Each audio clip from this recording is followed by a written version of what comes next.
Bonjour et bienvenue sur la chaîne Mon cerveau, ma réussite, dans laquelle je vous propose tout un tas de trucs et astuces concrets et faciles à appliquer pour former une équipe gagnante avec votre cerveau et atteindre tous vos objectifs.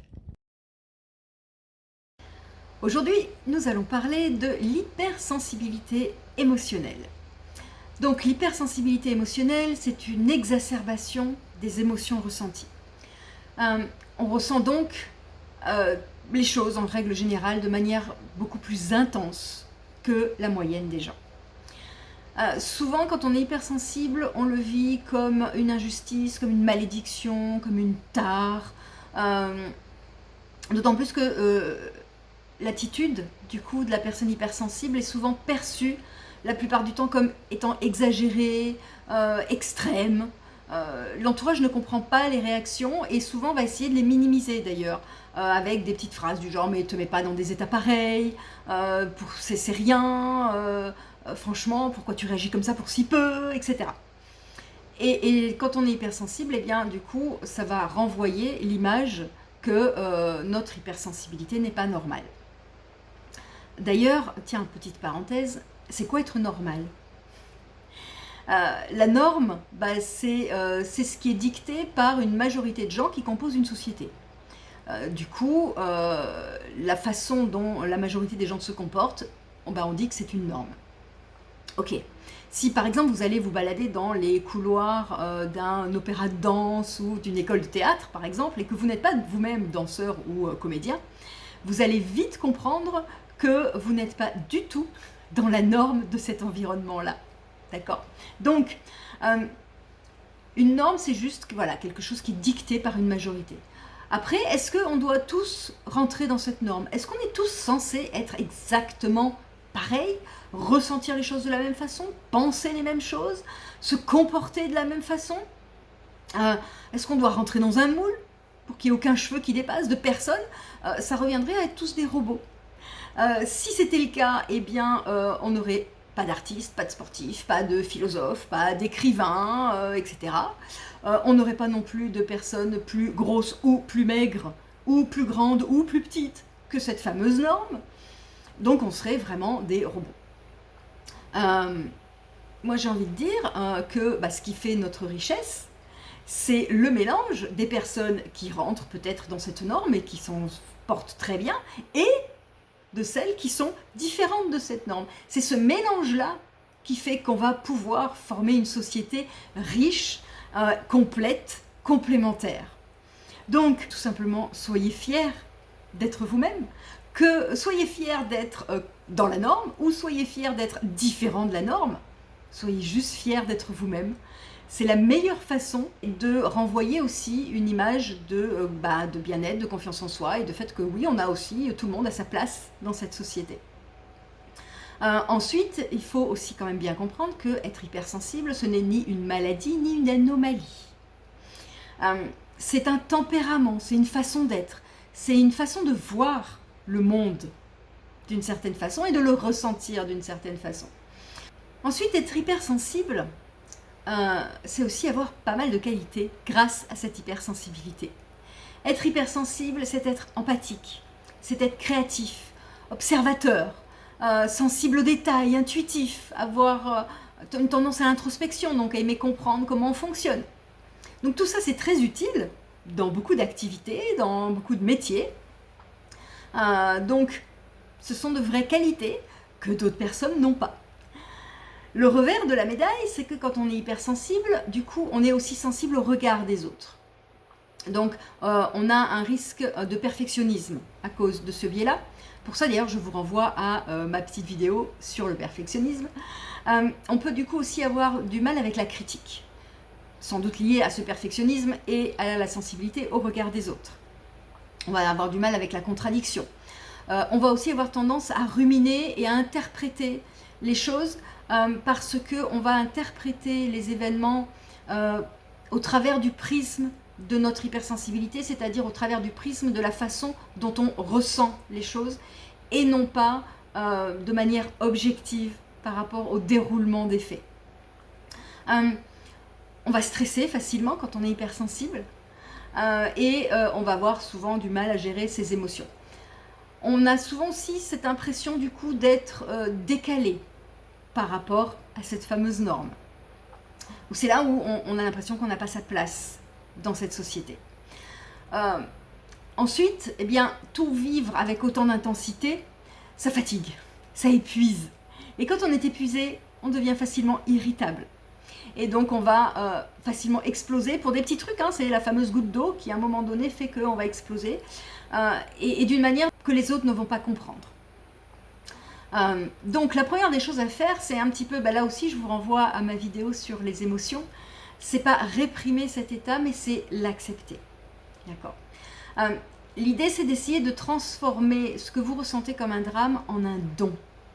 Si vous êtes hypersensible, vous percevez les choses de manière plus fine que les autres. Donc vous allez comprendre certaines choses que d'autres ne vont pas comprendre. Vous allez pouvoir trouver des solutions, inventer des solutions là où les autres n'en trouvent pas. Vous allez pouvoir comprendre et aider les autres, avoir une oreille attentive. Vous avez du cœur, vous avez de l'empathie. Donc en fait, l'idée va être de prendre du recul, de ne pas prendre les choses pour vous, c'est-à-dire de ne pas vous attarder sur « mon Dieu, qu'est-ce qui ne va pas chez moi ?» mais plutôt qu'est-ce que je peux faire du coup avec tout ça pour aider les autres, pour interagir dans la société et pour faire les choses de la meilleure façon possible. Par exemple, essayez de prendre conscience quand vous êtes dans un groupe et que vous sentez que quelque chose ne va pas bien. L'idée, c'est de prendre conscience que vous ressentez une angoisse qui n'est pas la vôtre, mais qui est peut-être celle que quelqu'un d'autre est en train de dégager. Et à ce niveau-là, tout ce que vous pouvez faire, c'est par exemple avoir une écoute bienveillante pour aider cette personne à décharger son fardeau, mais ne pas porter son fardeau. Ne pas vous rendre malheureux à cause du fardeau de l'autre, mais plus se servir de ce que vous ressentez pour comprendre que l'autre a besoin d'une oreille bienveillante, tout simplement. Donc c'est vraiment changer en fait votre façon de vivre cette hypersensibilité. Ensuite, n'essayez surtout pas de bâtir un mur pour cacher votre hypersensibilité. En faisant ça, vous niez complètement la personne que vous êtes, qui vous êtes. Alors, je comprends, hein, c'est une façon, quand on bâtit un mur, c'est une façon d'éviter de souffrir. D'éviter de subir ce poids social. Sachant qu'on est en plus dans une société qui nie les émotions. Donc, quand on est hypersensible, on vit encore plus du coup ce poids social qui vient nous dire que ça ne va pas la façon dont on fonctionne. Mais si vous bâtissez un mur pour essayer de ne plus souffrir, essayer d'être une autre personne, une personne différente de celle que vous êtes, pour essayer de vous intégrer dans cette société, vous allez être malheureux. Parce que vous allez être malheureux de ne pas être vous-même. Vous allez développer ce qu'on appelle une dissonance, c'est-à-dire que vous ne serez pas en harmonie entre ce que vous avez besoin d'être, vos besoins, vos valeurs, votre fonctionnement, et la personne que vous représentez, que vous essayez d'être, le rôle. Vous essayez de jouer un rôle qui n'est pas vous, et donc vous refusez de vivre en symbiose avec vous-même. Tout ça juste pour essayer d'être accepté par les autres. Mais ce n'est pas la bonne façon de trouver sa place. Là, c'est juste la bonne façon d'être hyper malheureux et de développer tout un tas de blocages, peut-être même de maladies, et voilà, et de vivre une vie en décalage pour le coup là avec vous-même. Donc, eh bien comme pour toute émotion, il faut d'abord l'accepter, cette hypersensibilité. Il faut la faire sienne. Il faut vous autoriser à vivre cette émotion de manière plus intense que les autres. Donc je vous renvoie là aussi à mes vidéos sur les émotions. C'est vraiment vous trouver votre petite phrase, votre petit mantra, ressentir au fond de vous-même que vous acceptez de ressentir les choses comme ça, plus fort que les autres. Vous respirez, trouvez aussi là une technique de respiration qui vous convient pour calmer ce stress qui monte en vous quand vous ressentez ça. Et ne culpabilisez pas, à aucun moment. Ça fait partie de vous, qu'il vous permet d'être la personne que vous êtes et qu'il vous permet d'avoir de merveilleuses qualités. Donc concentrez-vous justement là-dessus. sur ses forces, sur ses qualités. Là aussi, je vous renvoie à ma petite vidéo sur les gratitudes, les qualités, sur apprendre à s'aimer. Prenez un carnet, notez toutes les qualités que vous avez déjà développées. Souvenez-vous du coup de ce que ces qualités vous ont permis déjà de réussir dans vos expériences passées. Prenez-en conscience et dites-vous que vous pouvez continuer à vous en servir dans des tas d'autres domaines. Acceptez aussi que les autres puissent ne pas ressentir les choses avec la même intensité que vous.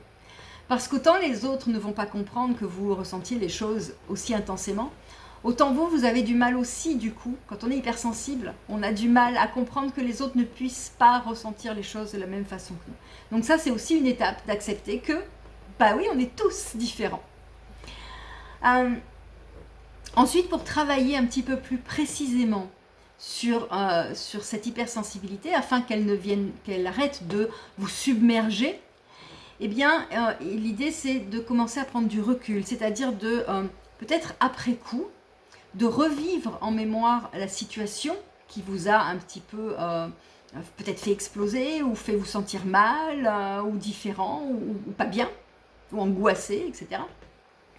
De revivre cette situation en essayant de l'observer de l'extérieur, c'est-à-dire d'identifier la situation, la phrase, la personne qui a déclenché cette réaction un petit peu intense, et essayer de vous raccrocher au fait objectif de l'événement, c'est-à-dire de redérouler ce qu'il s'est passé, mais de manière objective, c'est-à-dire de ne pas vous dire, par exemple, il a dit ça, donc c'est qu'il doit penser ça de moi, c'est parce que pour lui c'est comme ça.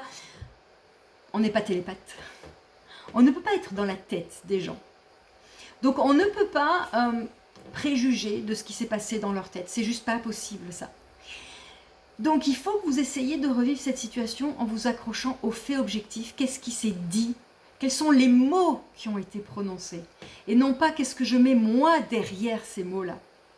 Qu'est-ce qu'il s'est passé réellement dans cette situation? Et non pas qu'est-ce que je mets moi comme ressenti ou comme interprétation derrière ce que j'ai vu. Et en faisant ça, vous allez pouvoir commencer à prendre un petit peu de recul. Peut-être que vous pouvez vous servir de l'écriture. Posez sur papier les faits objectifs. Écrivez, non pas ce que vous avez ressenti, mais ce que vous avez entendu ou vu. De manière vraiment la plus objective possible pour essayer justement de changer cet angle de vue et de prendre du recul sur cette situation. L'idée, c'est de rester maître de la façon dont vous allez réagir face à cette situation. Je vous renvoie là encore à la vidéo sur les émotions. Ce n'est pas la situation qui est stressante, angoissante, émotionnelle. C'est la manière dont moi je vais la percevoir. Ce sont donc les pensées que je vais mettre sur cette situation qui vont faire que je vais réagir d'une certaine façon. Ce qui veut dire que je peux agir là-dessus. Pour conclure, soyez fiers de la personne que vous êtes. Acceptez cette hypersensibilité.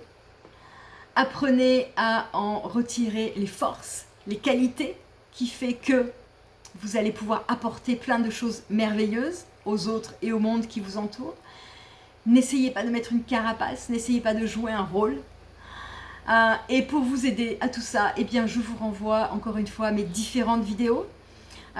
Celle sur le perfectionnisme, la petite série sur la gestion des émotions, celle sur comment transformer une obligation en choix, et celle sur comment apprendre à s'aimer et à du coup se trouver de merveilleuses qualités.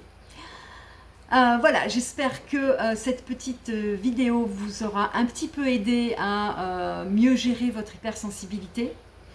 Je vous donne rendez-vous la semaine prochaine pour une petite vidéo spéciale zygomatique, pour une belle entrée en matière pour les vacances. Donc, si vous avez envie de rire et de vous détendre, eh bien, ne manquez pas le rendez-vous de dimanche prochain.